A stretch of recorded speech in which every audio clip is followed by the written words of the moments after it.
नमस्कार, मैं हूं आपके साथ नम्रता शर्मा। अगर आप दिल्ली से मेरठ या फिर गाजियाबाद से मेरठ अप डाउन करते हैं तो समझ लीजिए कि आपकी किस्मत खुल गई है। आपके लिए बहुत बड़ी और बहुत राहत की खबर है। राहत की खबर से और डेली अप डाउन से आप समझ ही गए होंगे कि हम किसकी बात कर रहे हैं। जी हां, दिल्ली मेरठ एक्सप्रेसवे 1 अप्रैल से खोल दिया गया है, यानी कि अब दिल्ली से मेरठ तक का सफर हो गया है 45 मिनट का।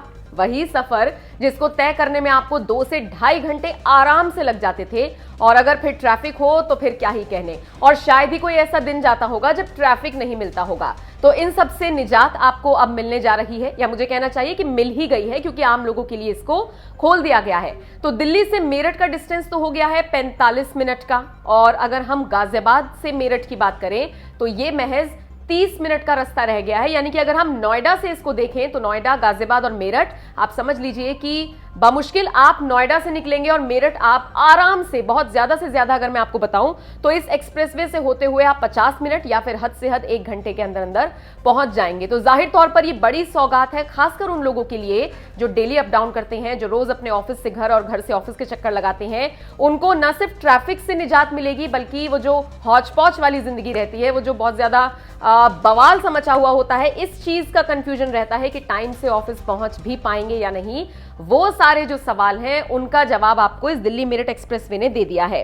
तो वैसे आपको ये भी बता दें, 31 मार्च को इसको खोला जाना था, लेकिन क्योंकि कुछ टेक्निकल फॉल्ट्स आए और उसकी वजह से इसको फिर डिले कर दिया गया और 1 अप्रैल को इसको सभी के लिए खोल दिया गया। यूपी गेट से डासना तक दूसरे और डासना से मेरठ तक चौथे चरण के एक्सप्रेसवे के खुलने का जो रास्ता है वो कल से साफ हो गया है। तो जाहिर तौर पर आप अब इस पर आराम से जा सकते हैं, आ सकते हैं, और यकीनन ये बहुत बड़ी और बहुत राहत की खबर है। ऐसा मैं बार बार इसलिए कह रही हूं क्योंकि अगर आपने उस रूट पर ट्रैवल किया होगा, क्योंकि मैंने ट्रैवल किया है, इसलिए मुझे पता है कि वहां पर जो ट्रैफिक जाम की समस्या है उससे किस कदर जूझना पड़ता है। अगर 5 बजे निकलते हैं नोएडा से तो 8-9 आराम से बच जाते हैं मेरठ पहुंचते पहुंचते। और यही वजह है कि इस एक्सप्रेसवे से अब सभी को फायदा होने जा रहा है। और इसके अलावा जो लोग हरिद्वार जाना चाहते हैं, ऋषिकेश जाना चाहते हैं, या फिर उसी रूट पर NH-58 को पकड़ना चाहते हैं, उनके लिए भी ये बहुत बड़ी सौगात है। वैसे इन सब के बीच आपको ये भी बता दें कि टोल वहां पर बनाया गया है, लेकिन टोल का अमाउंट कितना होगा और कब से ये शुरू होने जा रहा है, इसको लेकर थोड़ा सा संशय है।